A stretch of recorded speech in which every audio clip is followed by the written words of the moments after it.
Assalamualaikum warahmatullahi wabarakatuh. Perkenalkan kami dari kelompok 3 akan mempresentasikan bab 2 PPKN, yaitu perlindungan dan penegakan hukum di Indonesia. Sebelum mulai, kami akan memperkenalkan diri. Ada saya sebagai Alisa sebagai moderator. Saya Andreas Wahyu Gilaldi sebagai anggota. Saya Muhammad Arif Farijah sebagai anggota. Saya Natasha Hairul sebagai anggota. Saya Noval Majid sebagai anggota. Dari Ronaldi Al-Halabi sebagai anggota. Hakikat perlindungan dan penegakan hukum. Hukum adalah kumpulan aturan yang mengikat dan berlaku terhadap masyarakat dan kecuali hakim. Itu menurut Aristoteles. Kalau menurut Montesquieu, hukum adalah gejala sosial dan perbedaan hukum dikarenakan oleh perbedaan alam, politik, etnis, sejarah, dan faktor lain dari tatanan masyarakat. Tugas penentuan hukum. Yang pertama, menjamin kepastian hukum bagi setiap orang di dalam masyarakat. Yang kedua, menjamin ketertiban, kedamaian, keadilan, kemakmuran, kebahagiaan, dan kebenaran. Dan yang ketiga, menjaga jangan sampai terjadi perbuatan main hakim sendiri dalam pergaulan masyarakat. Apakah kamu tahu, Indonesia merupakan negara hukum. Artinya, semua kehidupan negara harus didasarkan pada hukum. Agar konsep negara hukum benar-benar terlaksana, maka ada dua hal yang harus diupayakan Indonesia, yaitu perlindungan hukum dan penegakan hukum. Perlindungan hukum.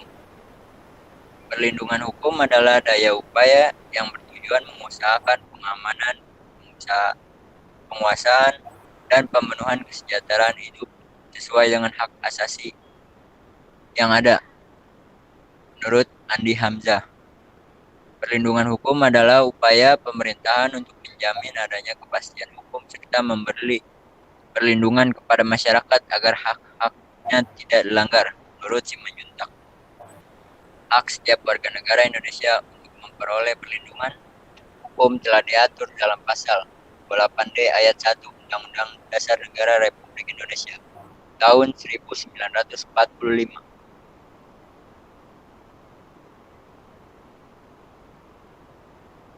Unsur-unsur perlindungan hukum. Yang pertama, adanya perlindungan dari pemerintah kepada warganya. Yang kedua, jaminan kepastian hukum. Yang ketiga, berkaitan dengan hak-hak warga negara. Yang keempat, adanya sanksi hukuman bagi pihak yang melanggarnya. Macam-macam perlindungan hukum. Yang pertama, Undang-Undang Nomor 8 Tahun 1999 tentang Perlindungan Konsumen. Yang kedua, Undang-Undang Nomor 28 Tahun 2014 tentang Hak Cipta. Yang ketiga, Undang-Undang Nomor 15 Tahun 2001 tentang merek. Yang keempat, Undang-Undang Nomor 13 Tahun 2016 tentang paten. Yang kelima, Undang-Undang Nomor 29 Tahun 2000 tentang perlindungan varietas tanaman. Penegakan hukum. Cara terwujudnya perlindungan hukum dapat terwujud apabila proses penegakan hukum dilaksanakan.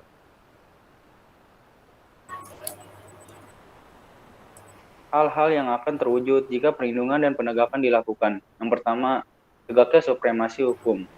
Semua tindakan warga negara maupun pemerintah berlandaskan hukum yang berlaku. Yang kedua, mewujudkan perdamaian di masyarakat. Perdamaian akan terwujud apabila aturan dilaksanakan dan setiap orang merasa dilindungi dalam segala bidang kehidupan. Yang ketiga, tegaknya keadilan. Tiap warga negara dapat menikmati haknya dan melaksanakan kewajibannya. Faktor-faktor keberhasilan proses perlindungan dan penegakan hukum. Yang pertama, hukum undang-undang yang tidak bertentangan. Yang kedua, pihak-pihak penegak hukum. Yang ketiga, masyarakat memahami dan menaati hukum. Yang keempat, mendukung dan penegakan hukum. Yang kelima, nilai-nilai yang mendasari hukum. Dua, peran lembaga penegak hukum dalam menjamin keadilan dan kedamaian.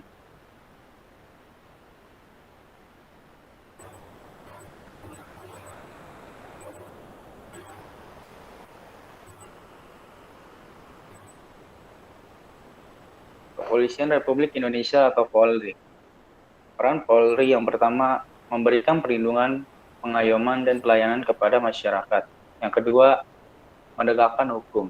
Yang ketiga, memelihara keamanan dan ketertiban masyarakat.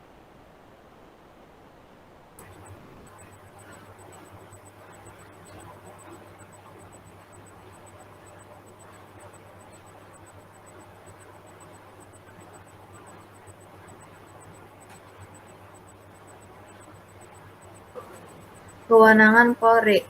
Pasal 16 Undang-Undang RI Nomor 2 Tahun 2002. Melakukan penangkapan, penahanan, penggeledahan, dan penyitaan. Melakukan pemeriksaan dan penyitaan surat. Menyerahkan berkas perkara kepada penuntut umum. Mengadakan penghentian penyidikan. Memanggil orang untuk didengar dan diperiksa sebagai tersangka atau saksi, dan mengadakan tindakan penyelidikan dan penyidikan menurut hukum. Syarat penyelidikan dan penyidikan tidak bertentangan dengan suatu aturan hukum, selaras dengan kewajiban hukum yang mengharuskan tindakan tersebut dilakukan, harus patut, masuk akal, dan termasuk dalam lingkungan jabatannya, menghormati hak asasi manusia, dan pertimbangan yang layak berdasarkan keadaan yang memaksa. Kejaksaan Republik Indonesia RI. Kejaksaan RI adalah lembaga negara yang melaksanakan kekuasaan negara, khususnya bidang penuntutan. Penuntutan merupakan tindakan jaksa untuk melimpahkan perkara pidana ke pengadilan negeri yang berwenang dalam hal dan menurut cara yang diatur dalam undang-undang dengan permintaan supaya diperiksa dan diputus oleh hakim di sidang pengadilan. Kejaksaan sebagai salah satu lembaga penegak hukum dituntut untuk lebih berperan dalam menegakkan supremasi hukum, perlindungan kepentingan hukum, penegakan hak asasi manusia, serta pemberantasan korupsi, kolusi, dan nepotisme. KKN UU RI Nomor 16 Tahun 2004. Tingkat lembaga kejaksaan di Indonesia. Yang pertama ada Kejaksaan Agung, tingkat pusat, pemimpinnya Jaksa Agung. Yang kedua ada Kejaksaan Tinggi, tingkat provinsi, pemimpinnya Kepala Kejaksaan Tinggi atau Kajati. Yang ketiga Kejaksaan Negeri, tingkat kabupaten atau kota, pemimpinnya Kepala Kejaksaan Negeri atau Kajari.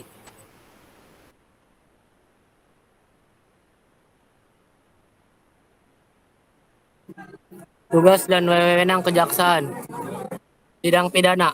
1. Melakukan penuntutan. 2. Melaksanakan penetapan hakim dan putusan pengadilan. 3. Melakukan pengawasan terhadap pelaksanaan putusan. 4. Melakukan penyidikan terhadap tindak pidana tertentu berdasarkan undang-undang. 5. Melengkapi berkas perkara dan melakukan pemeriksaan tambahan sebelum dilimpahkan ke pengadilan. Bidang perdata dan tata usaha negara.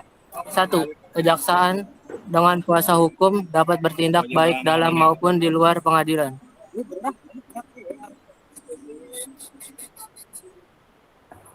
Tugas dan wewenang kejaksaan di bidang ketertiban dan ketentraman hukum. 1. Meningkatkan kesadaran hukum masyarakat. 2. Pengamanan kebijakan penegakan hukum. 3. Pengawasan peredaran barang cetakan. 4. Pengawasan aliran kepercayaan yang membahayakan masyarakat dan negara. 5. Pencegahan penyalahgunaan dan penodaan agama. 6. Penelitian dan pengembangan hukum serta statistik kriminal. Hakim.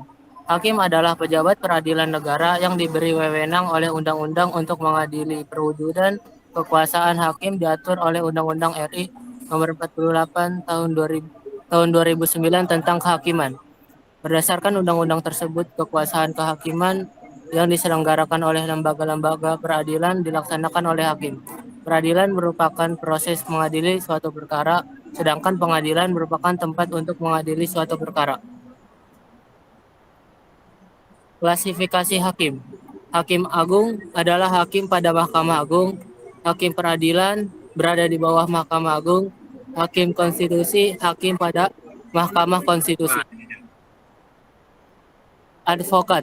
Advokat adalah orang yang berprofesi memberi jasa hukum baik di dalam maupun di luar pengadilan. Jasa-jasa tersebut berupa memberikan konsultasi hukum, bantuan hukum, menjalankan kuasa, mewakili, membela, mendampingi, dan melakukan tindakan hukum. Keberadaan advokat diatur dalam Undang-Undang RI Nomor 18 Tahun 2003 tentang advokat. Tugas advokat adalah membuat dan mengajukan gugatan, jawaban, tangkisan, dan sangkalan. 2. Memberi pembuktian. 3. Mendesak segera disidangkan atau diputuskan perkara. Hak advokat. 1. Bebas mengeluarkan pendapat atau pernyataan dalam membela perkara. 2. Bebas menjalankan tugas profesinya. 3. Tidak dituntut dalam menjalankan profesinya. 4. Berhak memperoleh informasi, data, dan dokumen lain untuk kepentingan klien. 5. Berhak atas kerahasiaan hubungan dengan klien dan hal-hal yang berhubungan dengan kepentingan klien. 6. Tidak diidentifikasikan dengan kliennya dalam membela perkara klien oleh pihak yang berwenang dan atau masyarakat.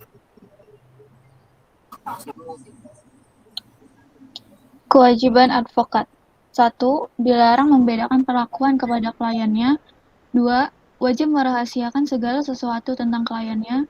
3. Dilarang memegang jabatan lain yang bertentangan dengan profesinya dan atau merugikan profesinya. Keempat, advokat yang menjadi pejabat negara tidak melaksanakan tugas profesi advokat selama memangku jabatan.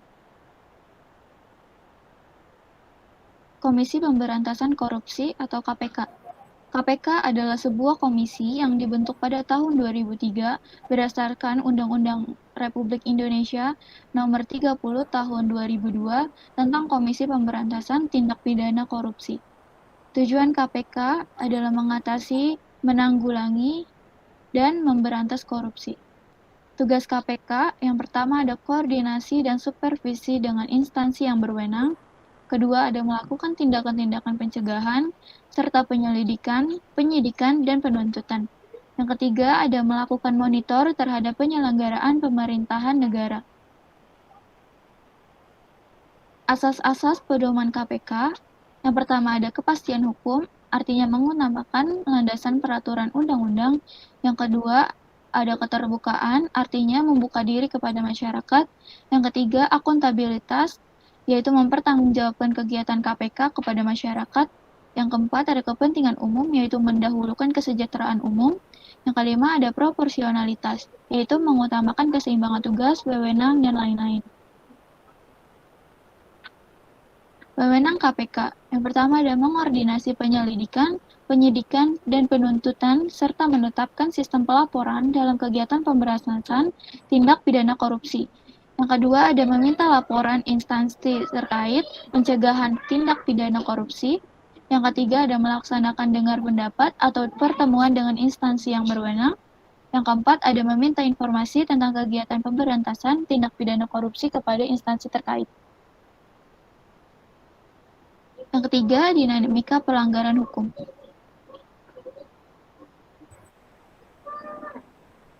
Kasus pelanggaran hukum. Pelanggaran hukum adalah perbuatan melawan hukum atau pengingkaran terhadap kewajiban-kewajiban yang telah ditetapkan oleh peraturan atau hukum yang berlaku. Hal yang menyebabkan adanya pelanggaran hukum, yang pertama ada pelanggaran hukum oleh si pelanggar sudah dianggap kebiasaan. Yang kedua, hukum yang berlaku sudah tidak bertentangan dengan aturan. Selanjutnya ada contoh perbuatan yang bertentangan dengan aturan. Yang pertama ada di lingkup keluarga. Salah satu contohnya ada misalnya seperti mengabaikan perintah orang tua dengan menonton TV hingga larut malam ataupun bermain gadget hingga lupa waktu. Kedua ada di lingkup sekolah. Biasanya itu dilakukan oleh para siswa yang kurang siap dalam mengikuti ulangan sehingga melakukan menyontek ataupun siswa yang membolos. Ketiga ada di lingkup masyarakat, misalnya ada rakyat atau warga di suatu lingkungan yang mangkir dari tugas ronda, terus misalnya ada suatu tindak kejahatan dan beberapa warga lebih memilih untuk main hakim sendiri. Dan selanjutnya untuk lingkup yang lebih besar ada di lingkup bangsa dan negara, misalnya seperti tidak mematuhi rambu lalu lintas dan merusak fasilitas negara dengan cara sengaja. Selanjutnya ada macam-macam sanksi jika melanggar hukum dan norma dan aturan yang telah disebutkan sebelumnya. Misalnya dalam konteks agama, seseorang akan mendapatkan pahala ketika dia melakukan hukum dan norma. Sebaliknya, jika mereka melanggar, mereka akan mendapatkan dosa. Kemudian ada dalam konteks kesusilaan, ini biasanya lebih menyambungkan kepada psikologis seseorang, seperti perasaan bersalah, menyesal, malu, dan sebagainya. Kemudian ada pada konteks kesopanan, biasanya ini menyangkut pautkan dengan interaksi dan hubungan seseorang dengan orang lain di masyarakat, seperti mendapat celaan, cemoohan, pengucilan dalam pergaulan. Kemudian dalam konteks hukum pastinya mendapatkan tindakan tegas melalui jalur hukum oleh para penegak hukum, bisa dipenjara maupun dikenai denda. Apa sih antisipasi dalam perlindungan dan penegakan hukum? Kepatuhan hukum seorang warga negara mencerminkan langsung tingkat kesadaran hukum seseorang, yaitu untuk memahami dan menggunakan peraturan perundangan yang berlaku, mempertahankan tertib hukum yang ada, dan menegakkan kepastian hukum. Nah, ciri-ciri seseorang yang berperilaku sesuai dengan hukum, dia biasanya disenangi oleh masyarakat, tidak menimbulkan kerugian bagi diri sendiri maupun orang lain, tidak menyinggung pihak manapun, menciptakan keselarasan atau keharmonisan dalam masyarakat, mencerminkan sikap sadar hukum melalui kegiatan dan aktivitasnya sehari-hari, serta kepatuhannya terhadap hukum.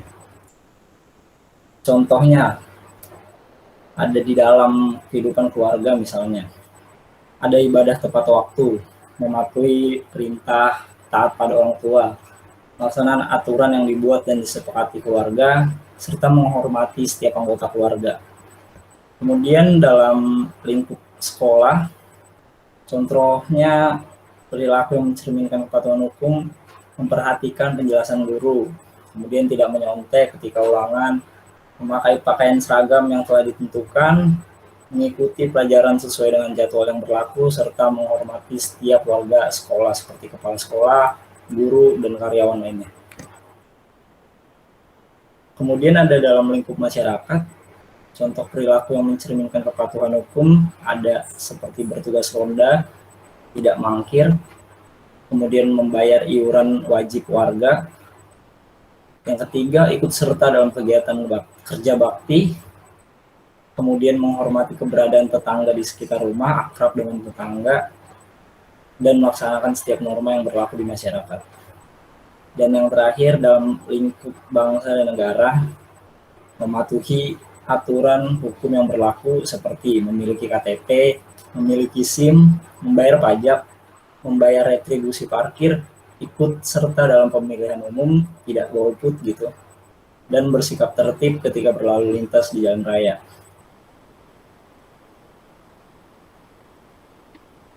Sekian presentasi dari kelompok kami, kurang lebihnya mohon maaf. Assalamualaikum warahmatullahi wabarakatuh.